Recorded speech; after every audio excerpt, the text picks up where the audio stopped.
Hello students, this is Monica, PGT in Computer Science from Sri GK Jain Higher Secondary School. Today I am going to teach for 11th Standard Computer Applications, chapter number 10, Introduction to your HTML with its structural tags. Before moving to the chapter, I just want you to make clear what is HTML is all about. HTML stands for Hypertext Markup Language.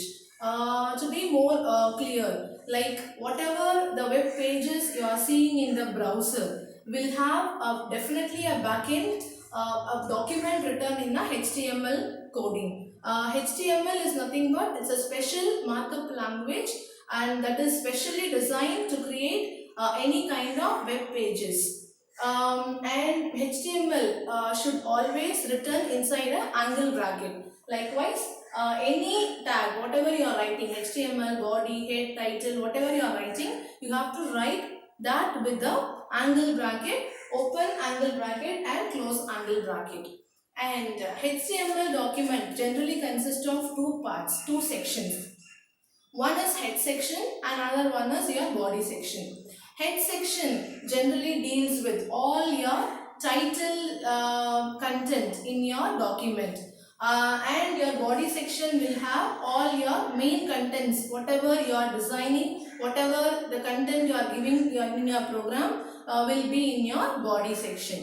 And this is all about the overview of an HTML. Now we are moving to the structural tags. What are the tags we are having? And here we have 4 structural tags.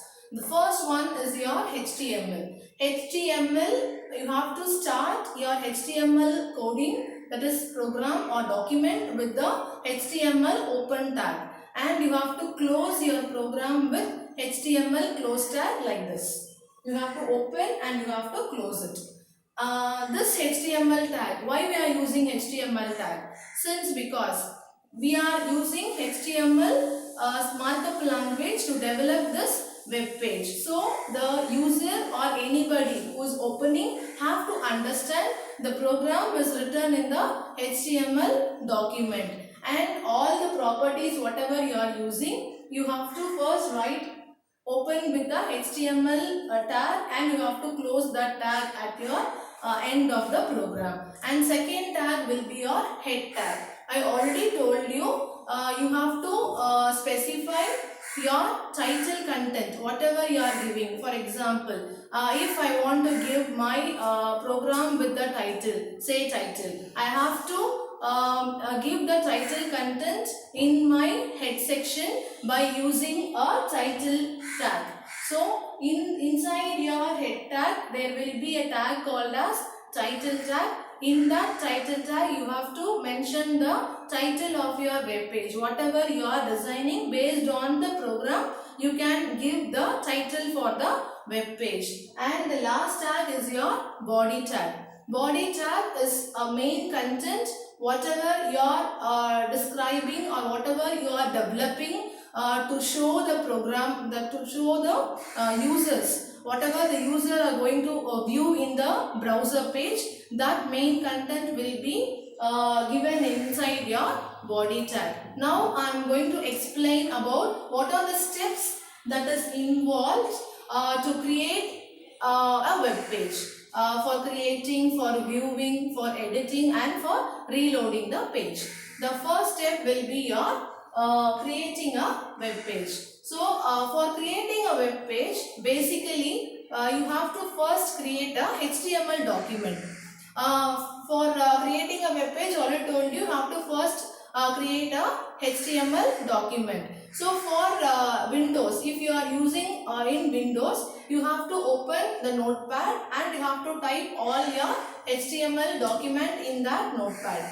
For example, if you are using Linux, you have to open text editor. The first step of creating your web page will be opening your text editor. I told you for Windows you have to use notepad and for Linux you have to use text editor.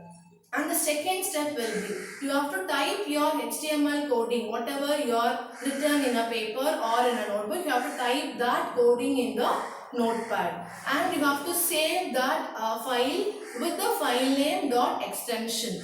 Why students we are giving extensions for all the programs? It will first describe you what is the coding inside it. For example, if you return a program in C, you have to mark it as .c.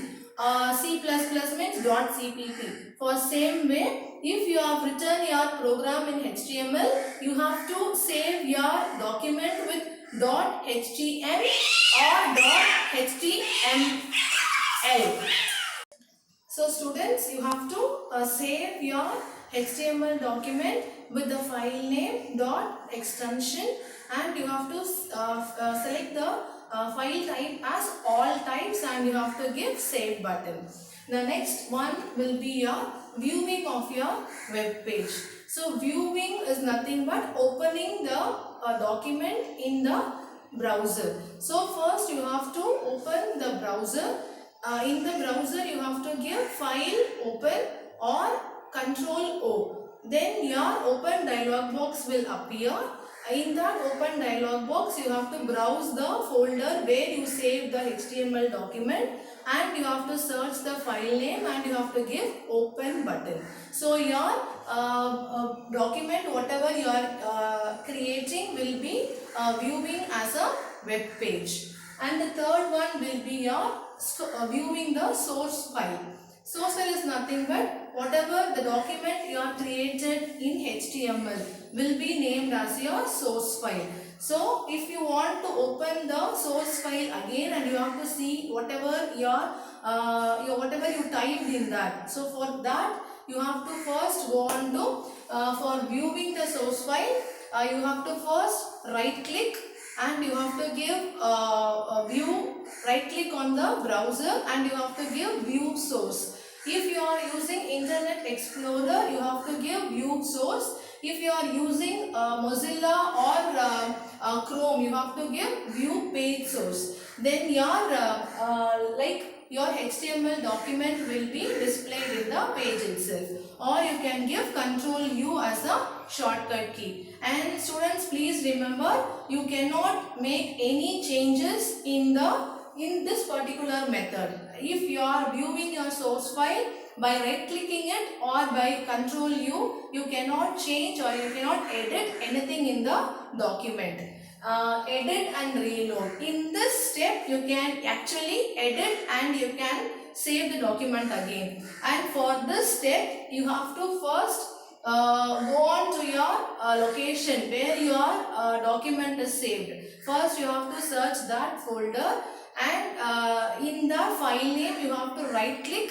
You have to choose the option as open with notepad or text editor. Then your document will be displayed in the notepad itself.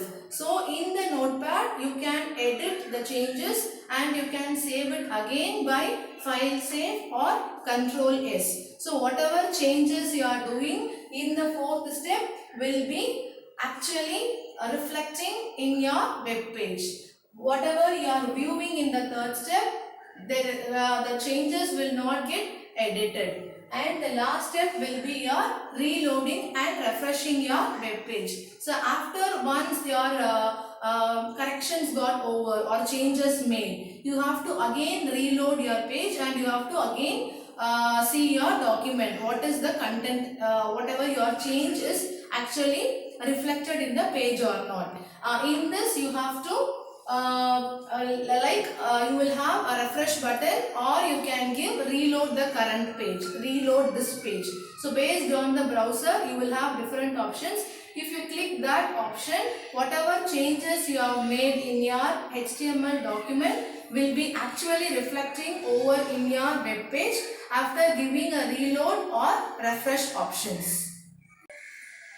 So students, today I explain you about what are the structural tags in HTML document and what are the steps involved in creating a web page. Like you will have 5 steps like creating a web page, viewing the page, web page, viewing the source file, editing and reloading your source file, and reloading and refreshing your browser. So these are the 5 steps which are involved in creating any HTML document. and your lesson will be continuing in my next video also. Like I'm going to explain you about the HTML attributes. What are the attributes in HTML? Like what are the attributes in HTML? What are the attributes of body tag? And what are the attributes in your headings and all? And that will be explained in my next video. And after that, I will conclude my video with a very small example to make you understand. And hope you all enjoy the class today. And don't forget to see my next video also, and that will be the continuation of this video. Thank you so much, students.